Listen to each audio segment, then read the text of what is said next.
Hello everyone. I'm just going to share my screen with you. Hopefully you can all see that. Give it a couple more seconds in case anyone else wants to join.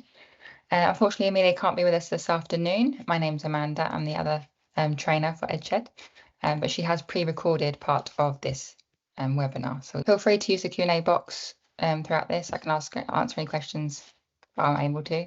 If I can't answer them, then we'll get back to you, and you can always email in at support@edshed. So we're going to be looking at planning for successful progression with phonics today. So with the progression in Phonics Shed, I'm going to start by talking about all of the year groups first and things that are applicable to every year group. And I'll then go into each year group in turn as well after that. So for all year groups, we are a letters and sounds based scheme. However, we have made some changes, so sometimes things might be a little different to what you would expect if you're using letters and sounds. I don't know if you're coming to this webinar as someone who's already uses Phonics Shed or whether you're just interested in starting with Phonics Shed. So the changes we have made are to aid smooth progression. So since 2007, when letters and sounds was first introduced, there have been a lot more research that's been released and a lot more development in the area of phonics. So we've applied this to our scheme of Phonics Shed. So when you ask what is phonics, a lot of people respond with this, that it is a method of teaching reading. So we do have a few problems with that statement on its own. We much prefer this definition. So phonics is an umbrella term that includes the development of phonemic awareness and the ability to map the graphemes to phonemes. A further important aspect is the ability to blend the phonemes to make words, or the reverse, the ability to segment words into the constituent phonemes required for spelling. I think it's important to bear in mind when thinking about progression in phonics, it's not just about the reading and the blending, it's also about the segmenting and the spelling as well. It's vital we recognise that phonics is both reading and writing, blending and segmenting. These are reversible skills, so developing both skills helps the other skill in turn. So skills and knowledge are both really important to consider. There is a slight difference between the two. A skill is the ability to use your knowledge effectively. However, the knowledge is the fact or condition of knowing something instead. So there is a slight difference there. If we think about it within phonics, your skills are the phonemic awareness, the blending, the segmenting. Your knowledge is the grapheme phoneme correspondences. So the grapheme phoneme correspondences is your knowledge that you can build and apply, and you can build and apply it with the skills of your blending and segmenting.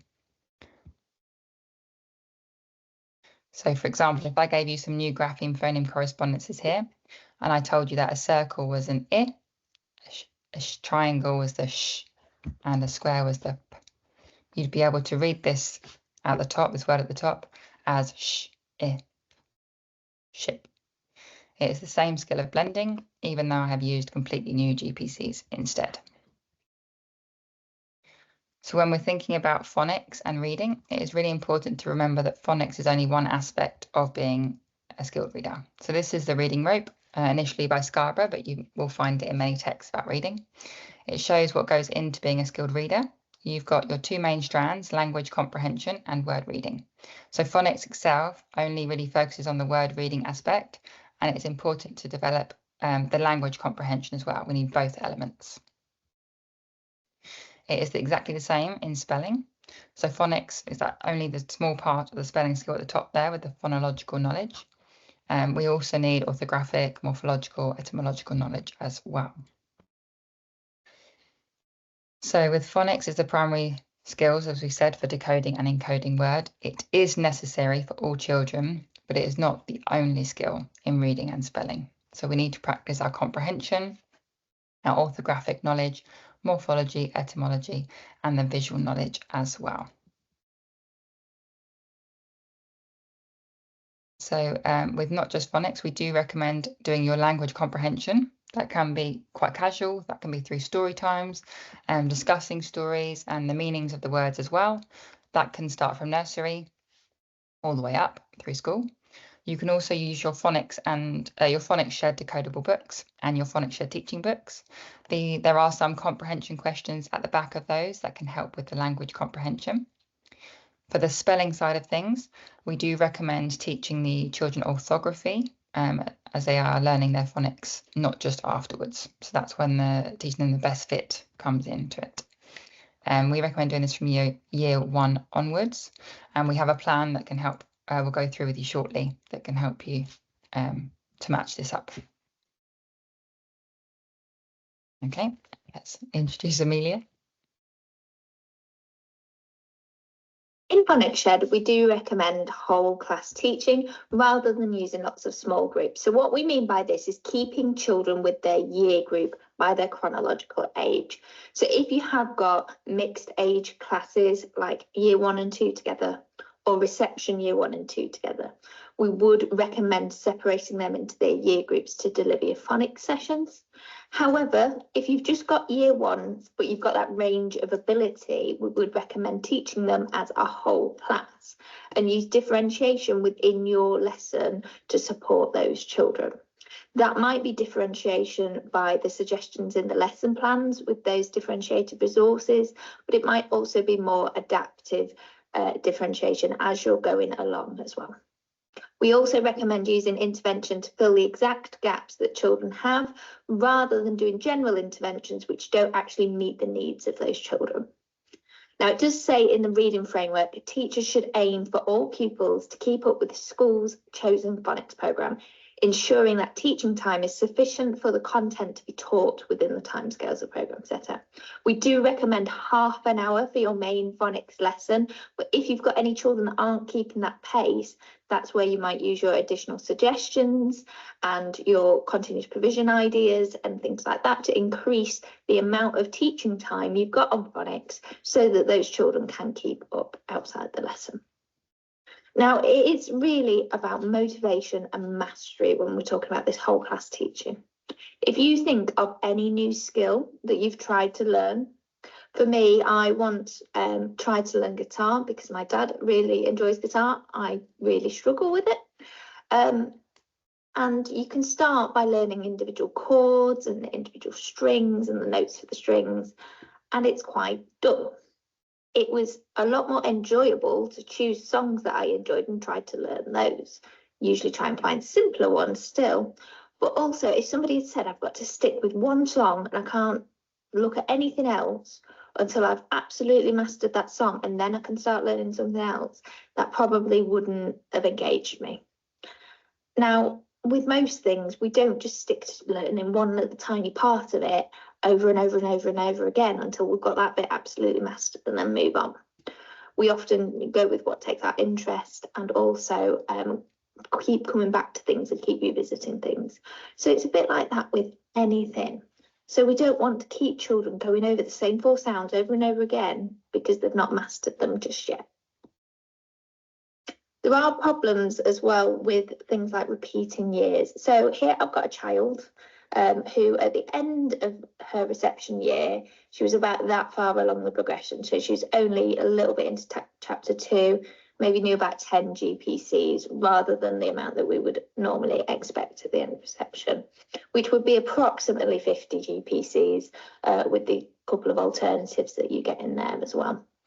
Now, I've seen before in schools where we get the children to, okay, they don't know most of the reception content, so they can go and do reception again. But there are some problems with that. One is it will never give that child the chance to catch up. They're always going to be a year behind. And actually, the other problem is they were only 9 months behind. And they do know those first 10 GPCs. They're really good at those ones, and they're going to end up going over them even when they don't need to as well. So it wastes their time for a little bit when we could be using that time to plug the gaps they've actually got instead. The other problem is with ability grouping. So this is where you assess your children, you find out what they know, and you put them in little groups according to what they know and teach according to that group. The problem is when it comes to reviewing that, we find that children may make lots of progress in the little group. Sometimes they don't make lots of progress. So this child, again, knew about 10 GPCs. This child made loads of progress in their little group, which was great, and ended up here, this one in the middle.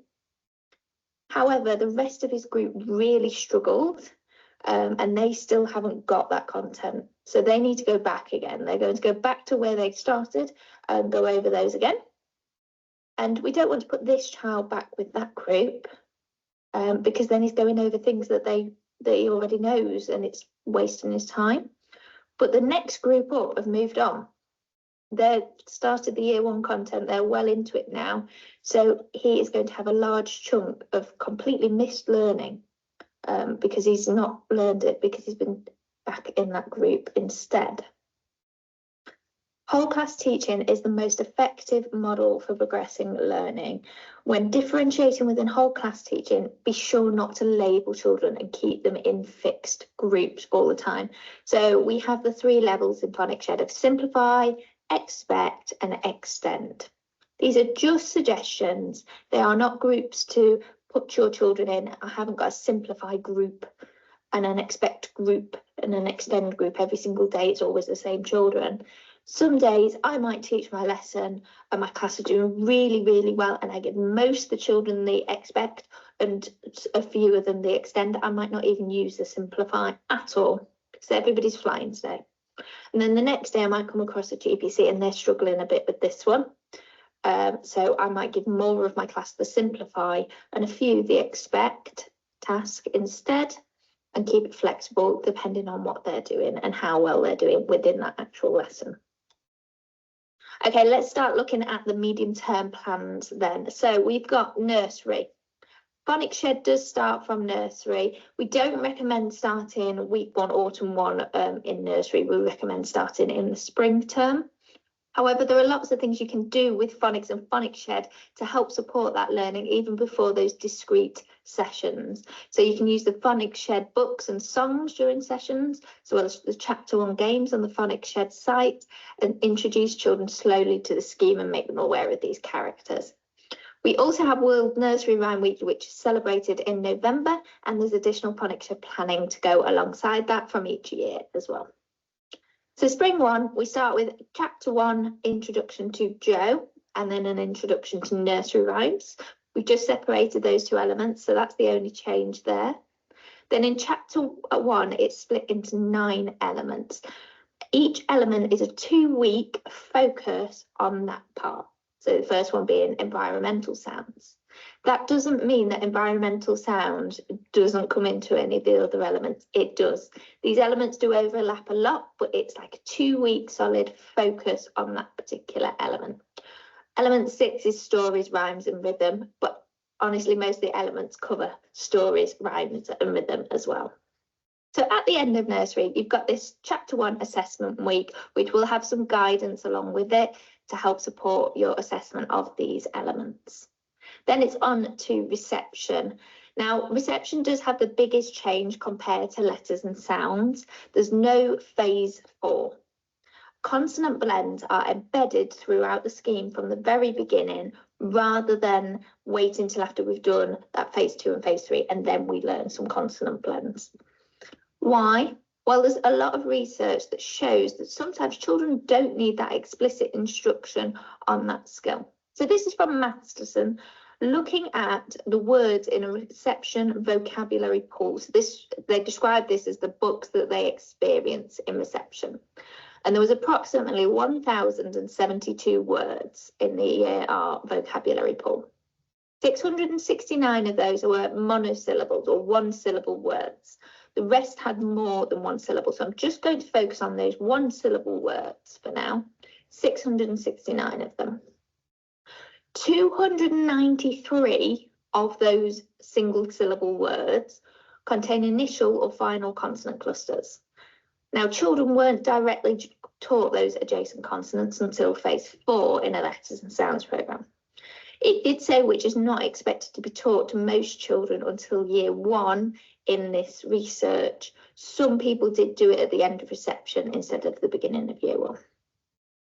They then go on to talk about if children really need that direct teaching in order to be able to blend those adjacent consonants, then they will be unable to read by themselves 44% of the words that are single syllable that they're likely to be exposed to.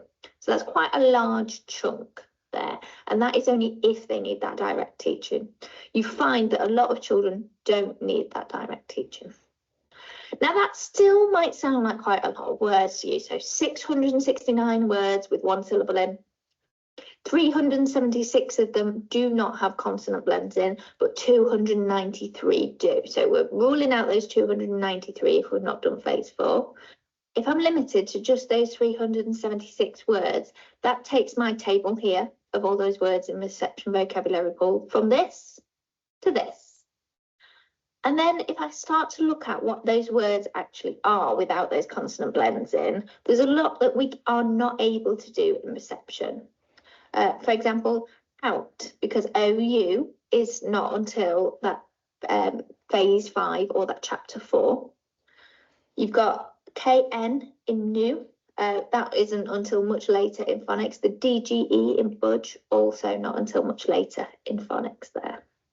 So there's lots of things that we will not be able to read if we are limited to those CBC words because of the GPCs that are in them, and we're limited by consonant blends as well. Too many limitations. If we allow children to read those consonant blends all the way along and teach children that skill, like we were talking about earlier, then they will be able to access many, many more words. Okay, that brings me on to the reception medium-term plan then. So we've got a 1-week recap of chapter 1 skills. This is in case you've got children that are coming to your school that are new to Phonics Shed and have never met Joe before or any of the characters, or maybe they've not been to nursery as it's not compulsory. Maybe you've got children coming in from all over the place, different nurseries with different schemes. So that's what that's there for. But also it contains the foundation skills of blending and segmenting that oral skill, which they can then apply to the new knowledge that we're going to add through the sets in chapter 2 and chapter 3. So we really need to cement those skills as best we can and keep recapping them all the way along as well. Then you start to learn your sets. So we broadly follow the letters and sounds order. So you'll see sat pin is first in your first 2 sets. And we do approximately 4 sounds a week. And then the 5th sound of consolidating that into blending and segmenting practice in words. After you've done 4 sets, you've got a recap, which comes with planning to cover that set 1 to 4. There's an assessment and application week after that. This gives you a chance as a teacher to stop and assess your class without having to juggle in a proper phonics lesson as well. But the application planning that comes with it gives children activities that they can do largely independently to still develop those phonics skills and start applying what they've learned in the previous sets to reading and writing words. Then you've got consolidation and intervention. Now, previously, we suggested and talked a lot about using our consolidation planning and our intervention planning in this, and that is still really important. But we also do have a general consolidation plan coming out this year as well. So every time you get to one of these weeks, you'll have planning that recaps and consolidates all of those sets prior to that point that you're in. Then in chapter 2, still you've got 3 more sets: recap, assessment, consolidation. The double letters are there, and then alphabet order and vowels and consonants. Those 2 skills are really important before you progress on to chapter 3. Then we've got assessment and application again, so that you can check before you move on to chapter 3 how ready your children are for it, and if you need to get any more intervention in, then you can do that there. And the final, fluency focus. So these are new weeks for this year. When it gets closer to the time, you'll have the planning available for them. It is developing that word reading fluency and that oral reading fluency. So not just I can mechanically read a word on a page, but I can start to do it a bit more automatic and get to that on-site point. And also I can maybe start to read sentences and texts with a bit of expression in there too. Moving on to chapter 3, we've got 3 sets in there. This is where you start to learn your consonant digraphs and your long vowel sounds. And then that same pattern, recap, assessment, consolidation. And that continues in chapter 3 with some recap and fluency focus, both the chapters at the end of the year. Now, we do say in the final assessment and application week, we've got a practice phonics screening check.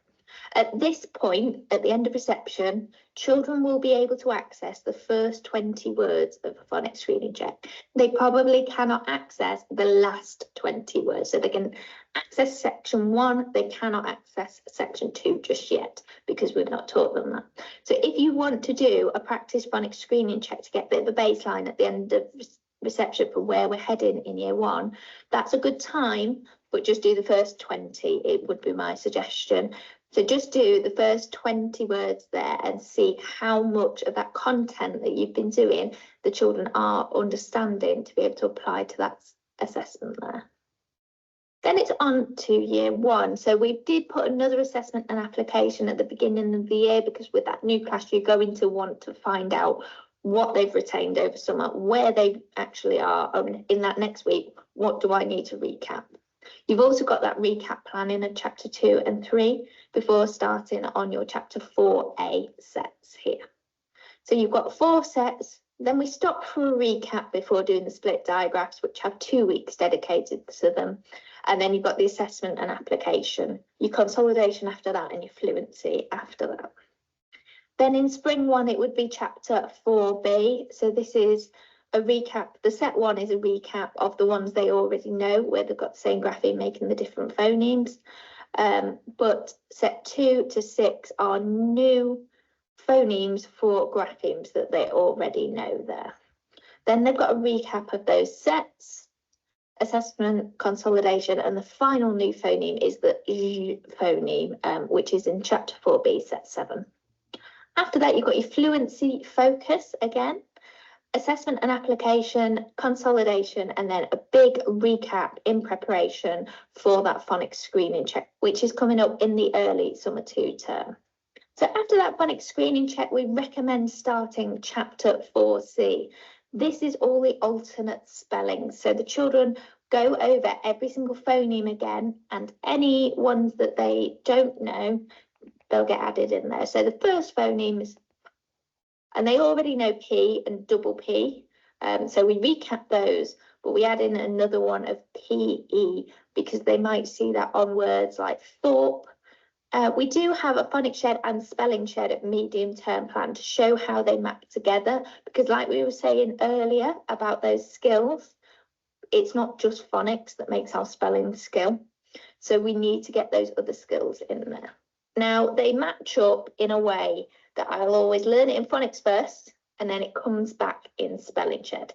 So my split diagraphs are in autumn 2, week 2 and week 3 in Phonics Shed. But then in Spelling Shed, they're in autumn 2, week 4, week 5, week 6, and spring 1, week 1 and week 2. So it's after we've done it in Phonics Shed, but it applies that orthographic and morphological skills that we need. In year 2, your medium term plan might look a bit different depending on how often you teach phonics in 4C. So if you do 5 times a week still, you will finish it by the end of spring 1. That's how much planning it is to cover. If you want to go slower, some people do 2, 3, 4 times a week instead of 5 times a week, then it will take you longer through year 2 to complete the Phonics Shed planning. But here you're just continuing from where you left off in year 1 to make sure you've got good communication between your year 1 and year 2 teacher of which bit you got up to in 4C there. And then continue those consonants. We've got additional consonant phonemes and short vowels, long vowels, syllables, additional vowel phonemes and schwas in there as well. And then we've got 2 weeks for assessment and application. 4C is not broken up with those assessment weeks, those recap weeks as much, because a lot of the 4C content is a recap of what you've already done. So you'll go to each phoneme, like the example earlier with, you recap the 2 that you already know and you get another one to go with it as well. So it's all built into the lesson, so we don't need to stop and do those recaps in between. And again, we've got that Phonics Shed and Spelling Shed medium term plan. So it does still match up in that way of you get it in phonics first and then you do it in spelling. Also, the Spelling Shed lessons are designed to be 45 minutes per week whilst you're still doing Phonics Shed. But when you finish Phonics Shed, it's an hour per week. So there's that little progression there once you finish your Phonics Shed. Okay, we said earlier a little bit about keeping up. Well, how do we do that? The reading framework does talk a lot about giving children extra practice, be that in a small group or one-to-one, whether or not there's a specific reason for the children having difficulties with the phonics. That extra practice should be by a well-trained adult, teacher or teaching assistant, in a quiet place so that we can actually hear these phonemes. Be the biggest priority. Getting children reading early on is the biggest priority. So it needs to be a school priority and be consistent with your phonics program. So you want to be using Phonics Shed interventions rather than different phonics program interventions. It needs to include activities that secure the important phonic knowledge and the skill they've not grasped, rather than general interventions starting from a point that the children are already secure in. The emphasis should be on them consolidating the work they've already met in their main class or group. It might even be same day to help support that as well, but giving them those bite-sized steps. It should be revising the GPCs, practicing that oral blending of spoken sounds to pronounce words, reading words, and filling their individual knowledge gaps in the GPCs that have been taught but not secured yet. So to help with that, we've got the assessment grids online, which can help you identify which GPCs the children have got and which ones they're a bit sticky with or which ones they haven't got at all. Then when it comes to an assessment week, you can have a look at our consolidation and intervention strategy flowchart. So if it's an assessment week, are more than 20% of the group struggling with a specific GPC? If it is yes, I've got 50% of my group are really struggling with the G sound, then I would use the consolidation planning for G and redo that lesson, but it's a slightly different lesson with the consolidation planning to help the children in the class engage with that. However, if it's less than 20%, if I've only got 4 children that are struggling with G, I would take them and I would do a little one-to-one intervention with them instead, or a small group intervention.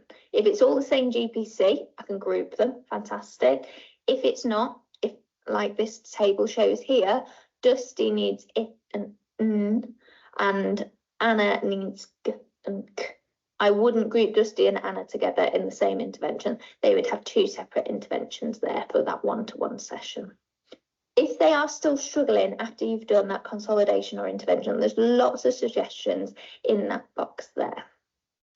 The planning now has these little symbols on to really focus in on that skill. So thinking about that reading framework statement, we need to make sure that we are keeping that focus on that skill as teachers as well. So here, identifying the I. Children mark the I grapheme every time they identify one, but the focus is actually reading the words. So if children are reading the words with that grapheme in, fantastic. If it's the short sentences, again, great. It's not about them having a finished sheet with all the I found. That's not the purpose of the task. The purpose is to get them reading. Okay, there's different tasks, so keep that variety and keep the children engaged, but make sure you keep that focus on what the task is about, whether it be reading or whether it be writing. There are lots of resources that we've introduced to support. So if you need a bit more word reading practice with your class, there are the new decodable word cards that you can purchase. So these are plain on the front with no sound buttons on. And then if you flip them over, they've got sound buttons on as well to help with that.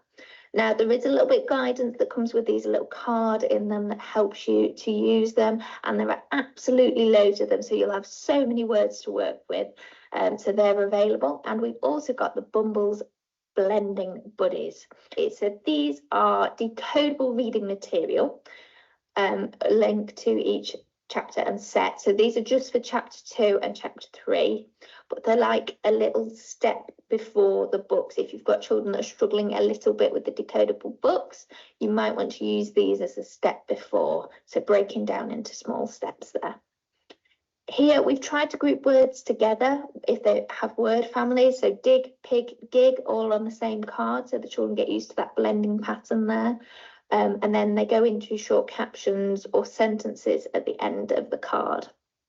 On the back, you've got pictures linked to them as well. So these pictures are not for look at the picture, guess the word.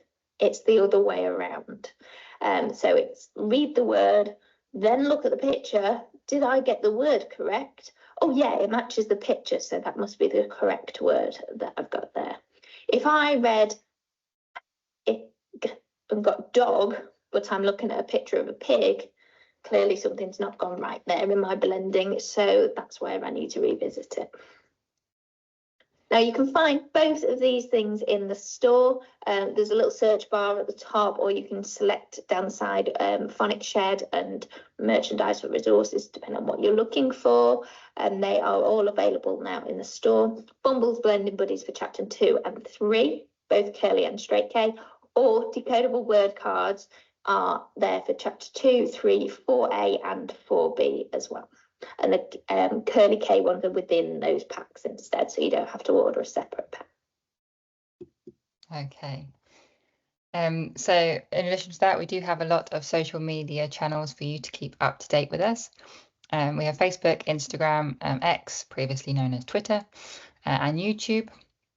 If you need anything at all as well, you can always email support@EdShed and the team will get back to you quite quickly. And we do have a Phonics Shed users group on Facebook that we are trying to grow, so please feel free to join and share how you're getting on with Phonics Shed if you're already using it. If you are interested, we do have some school training. If you go on the website, there is a link at the top called training, and that will show you all the CPD options. So Amelia delivers Phonics Shed and Spelling Shed. I do Spelling Shed and will shortly be doing Phonics Shed too. But if you do have any questions, obviously you can pop them on the Q&A or email through, and I will help, or someone will get back to you with that. But I hope you have enjoyed the webinar.